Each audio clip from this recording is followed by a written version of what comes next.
بسم الله الرحمن الرحيم. رب يسر وأعن بفضلك يا كريم. إن الحمد لله نحمده تعالى ونستعينه ونستغفره ونعوذ بالله تعالى من شرور أنفسنا وسيئات أعمالنا. من يهده الله فلا مضل له ومن يضلل فلا هادي له، وأشهد أن لا إله إلا الله وحده لا شريك له، وأشهد أن محمدا عبده ورسوله. اللهم صل على محمد وعلى آل محمد كما صليت على إبراهيم وعلى آل إبراهيم، وبارك على محمد وعلى آل محمد كما باركت على إبراهيم وعلى آل إبراهيم في العالمين إنك حميد مجيد. اللهم اجعل جمعنا هذا جمعا مرحوما وتفرقنا من بعده تفرقا معصوما، لا تجعل فينا ولا منا ولا بيننا شقيا ولا محروما، واجعلنا من عبادك الراشدين برحمتك يا أرحم الراحمين. آمين آمين يا رب العالمين. ثم أما بعد، فإن أصدق الحديث كلام الله تعالى، وخير الهدى هدى محمد صلى الله عليه وآله وسلم، وشر الأمور محدثاتها، وكل محدثة بدعة، وكل بدعة ضلالة، وكل ضلالة في النار. أحبتي في الله، هكذا يتجدد اللقاء ومع درس جديد من دروس التجويد. وفي بداية هذا اللقاء أحييكم بتحية الإسلام، السلام عليكم ورحمة الله وبركاته. طبتم وطاب ممشاكم وتبوأتم من الجنة منزلا، اللهم آمين. أحبتي في الله، درسنا اليوم بعنوان الترقيق. وقد بينا في الدرس الماضي التفخيم وحروف التفخيم، وفي هذا اللقاء نتحدث عن الترقيق. فما معنى الترقيق؟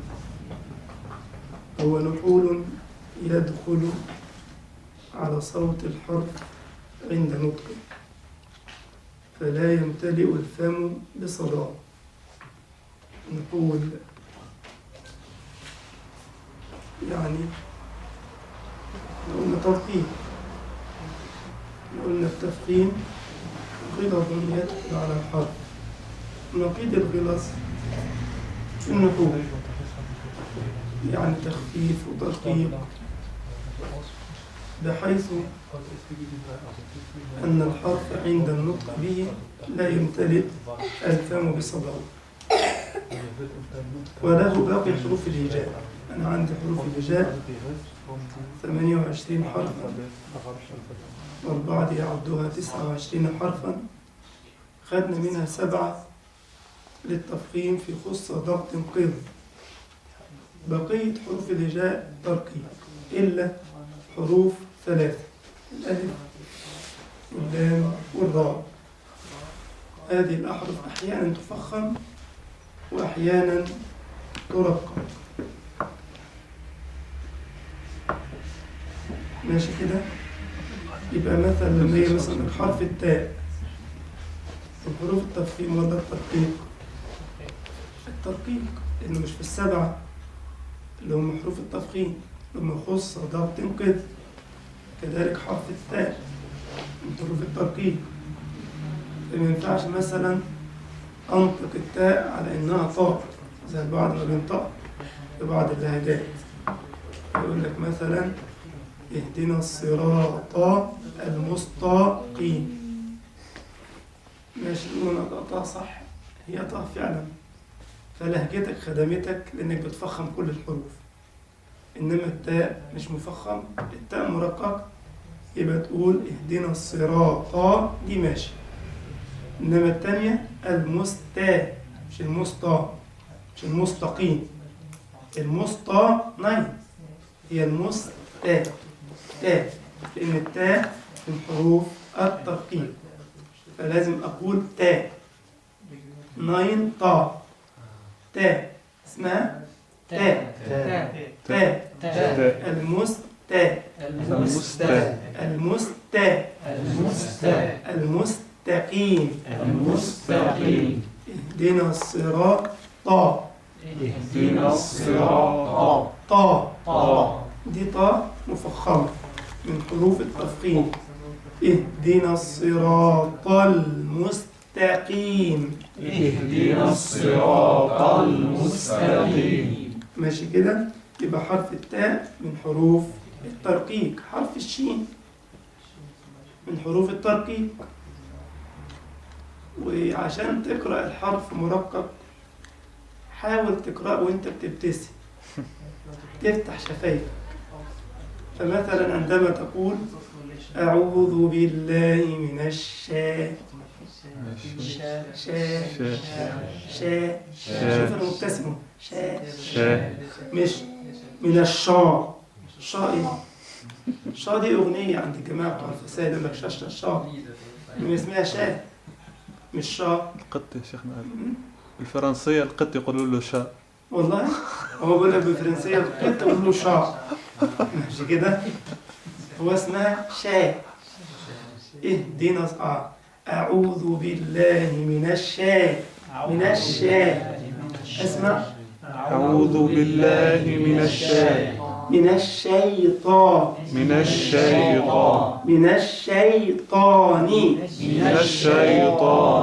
شيطان. الشين مرققة، الياء هنا برضه ترقيق، الطاء مفخمة، فنقول شيطان مش شيطان. يقول من الشيطان، باللهجة اللبنانية دي ما تنفعش خالص، ما ينفعش الشيطاني دي خالص. ايه الشيطاني دي بقى؟ ماشي كده ما تجيش. شيطاني احنا النهارده صايمين، مش عايزين شيطاني ولا اولاني. اسمها الشيطان. أعوذ بالله من الشيطان الرجيم. إذا بقية حروف الهجاء غير السبعة اللي احنا ذكرناهم في التفخيم تبقى حروف ايه؟ ترقيق.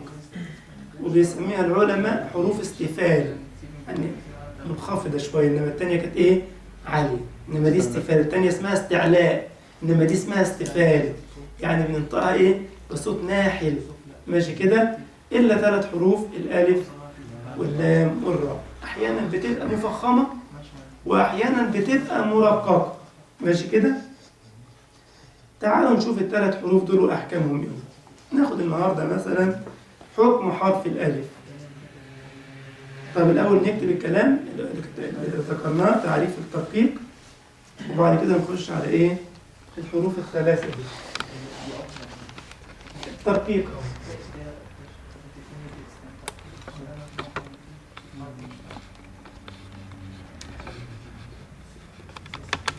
هو نحول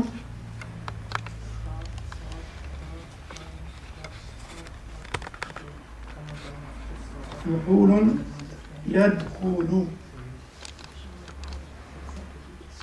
على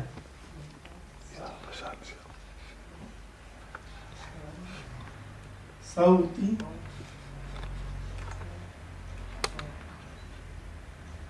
الحرف عند نطقه.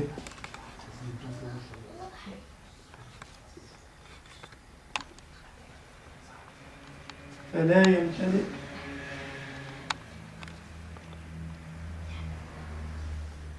الفم بصداه،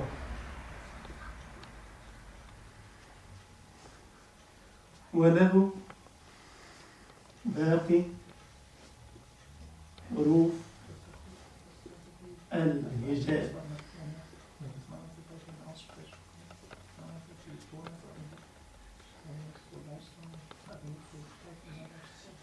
بعد حروف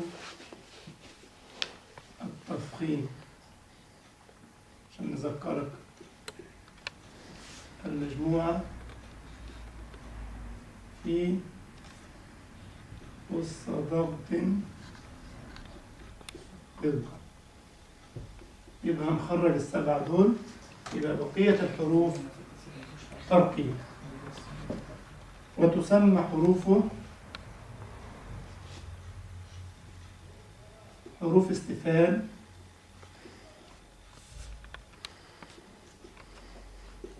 خلاص يبقى ده معنى الترقيق.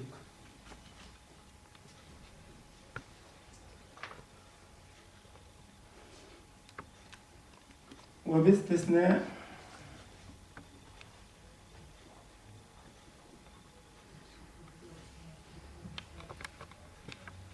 الألف، اللام،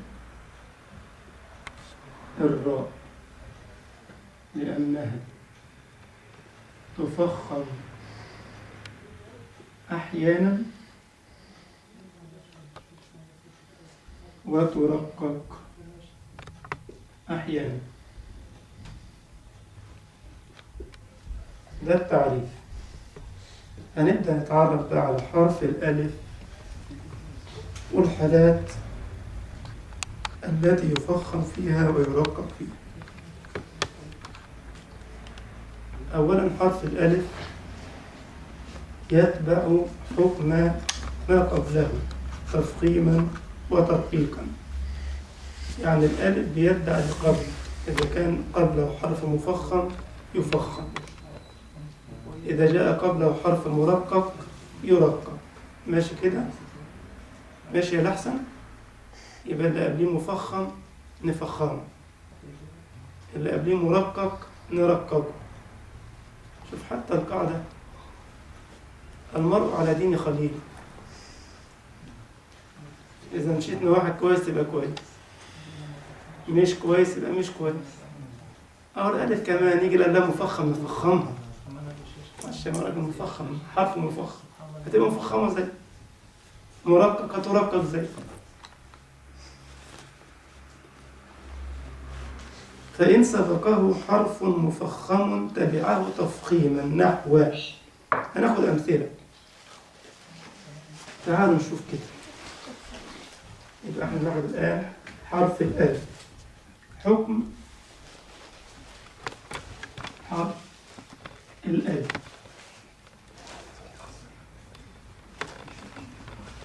هنقول يتبع حكم ما قبله تفخيما وترقيقا.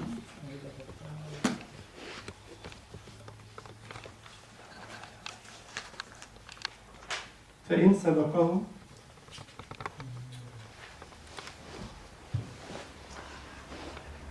سبقه حرف مفخم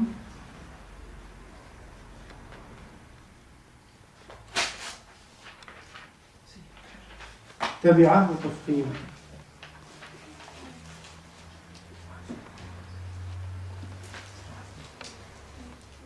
نحو، ناخد أمثلة بقى. هنا كلمة خا فا، كلمة صا لا،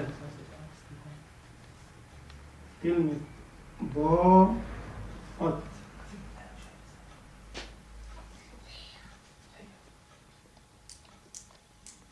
كلمة غافر، كلمة طابة طابة، كلمة قالا ظالم. دي أمثلة توضح أن حرف الألف إذا سبقه حرف مفخم فخم. هنقرأ مع بعض كده كلمة خافا. نقول خا، شوف الألف فين مفخمة ازاي، خا مش خا. الألف ساعات بتبقى مرققة، ما ينفعش تقول ايه خا، ينفع كده عشان ارقق الألف، هي مش مرققة هي مفخمة. نقول خا شوف الألف بقول بقول ايه ماشي كده. خا فا. الفاء بقى حروف مرققة صح؟ مش نقول خا فا ايه يا عم الحاج؟ ما قلت لك انا قبل كده فا دي ماركة بتاعت صابون، في الصابونة فا وفي الصابونة كمين. صح؟ إنما دي مش فا، دي فا. خا فا خا فا خا فا. خا فا. ماشي كده؟ عشان لما تيجي تأذن خلي يكون حرف الفاء. حي على الفاء، مش الفاء، مش الفلاح. اسمها حي على الفلاح. حي على الفلاح. الفاء مرققة واللام برضه مرققة، فنقول ايه؟ حي على الفلاح. حي على الفلاح. ما ينفعش بقى افخ كمان اللام اقول حي على الفلاح. لا، لا ناين، لا الفاء، لا الفاء، لا. حي على الفلاح. حي على الفلاح. حي على الفلاح. حي على الفلاح. اللي قبلها حي على الصلاة. حي على الصلاة. صا لا صا لا صا لا صا لا. فنقول خا فا خا فا. فا فا. مش فا. طيب صا لا صا لا صا صا صا صا. إن الصاد من حروف التفخيم، بعدها ألف مفخم زيها صا. صا مش أقول لك صا صا، ما تجيش أبدا، مش ممكن تيجي الألف مرققة هنا. صا هتعمل إيه؟ ما تجيش خالص. هنقول صا لا صا لا مثلها ضاقت ضاقت مثلها غافر غافر. فير. فير عشان هنا الفاء مكسورة فتجد الراء مرققة خالص. فير زي فير عادي. فير فير غافر. غافر. ماشي. طا با طا با. مش طا با. با ناين، الباء من حروف الترقيق با، فنقول طا با. طا با. كذلك قا لا قا لا. مش قا لا. لا ايه اسمها؟ لا مش لا. لا قا لا قا لا. ظالم. ظالم. ظا ظا. في من الالف اهو. ظا ظا. اذا الالف اذا سبقت بحرف مفخم فخمت. ماشي كده؟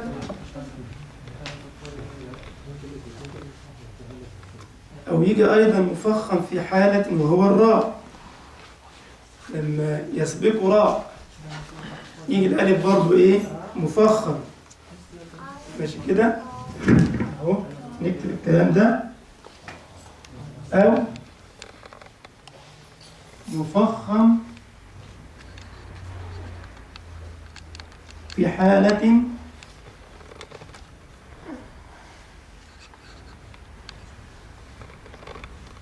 وهو الراء، لما يجي قبل ايه؟ حرف الراء. مثال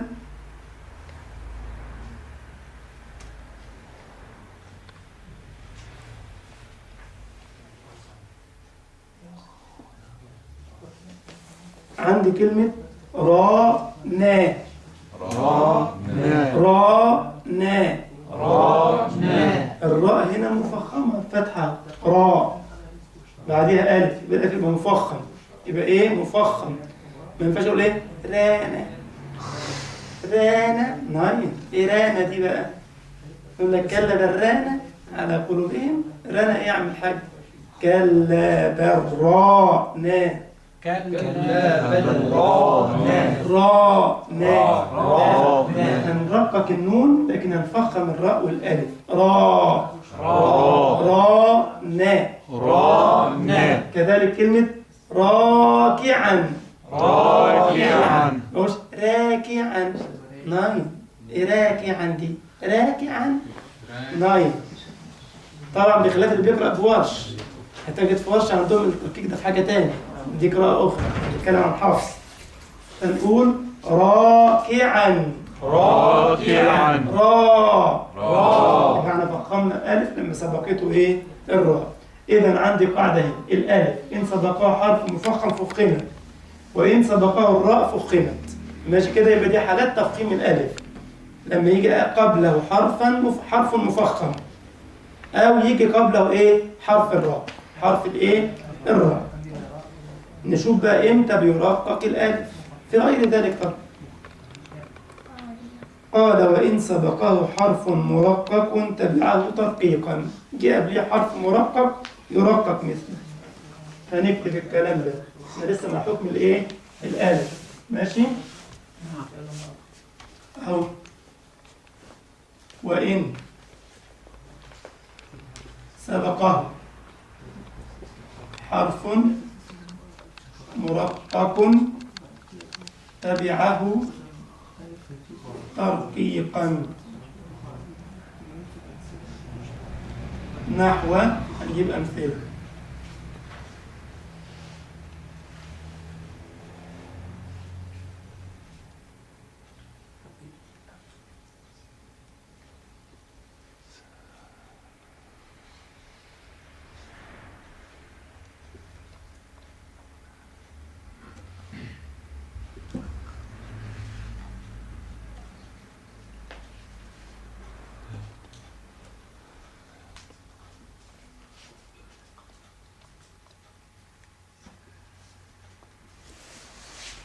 الأمثلة اللي عندي على السبورة دي، عندي كلمة ساء. طبعا السين مرققة فلازم الألف ترقق، فنقول ساء. ساء مثلا القوم، ساء. ما ينفعش أقول إيه بقى؟ ساء. إيه بقى دي؟ ينفع الكلام ده؟ ينفع ساء؟ ما تجيش خالص. ماشي؟ وبعضهم يروح مفخم للسين ولا صاء. ايه يا عم صاء دي؟ يا عم صاء اسمها سين مرقق. قول سا، قول كده سا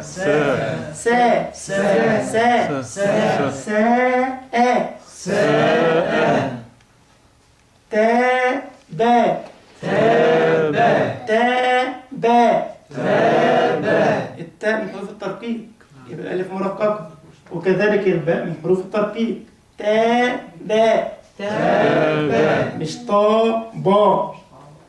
ايه طابة دي بقى؟ ما تجيش خالص.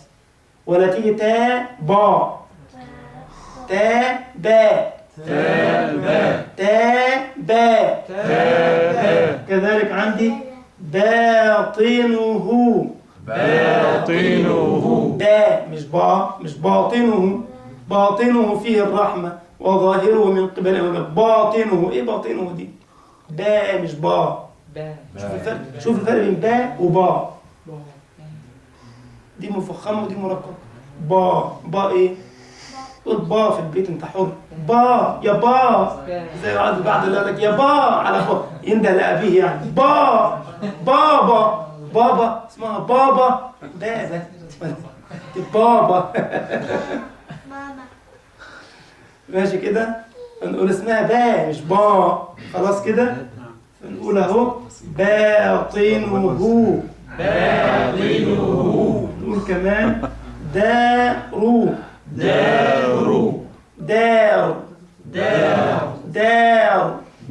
دا مش ضا. ماشي كده؟ إذا ده حكم حرف الألف بين الترقيق والتفخيم. إذا سبقه حرف مفخم فخم، وإن سبقه حرف راء فخم. ثم الأمر الثاني إن سبقه حرف مرقق رقق. ماشي يا شباب؟ إيه رأيكم نكتفي في هذا اللقاء بهذا القدر كده واحدة واحدة، عشان باقي لنا حرف اللام وحرف الراء. فإن شاء الله تعالى إن قدر بقاء وكان لقاء نقف مع حرف اللام وحرف الراء. أقول قولي هذا وأستغفر الله لي ولكم. سبحانك اللهم وبحمدك، أشهد أن لا إله إلا أنت، أستغفرك وأتوب إليك.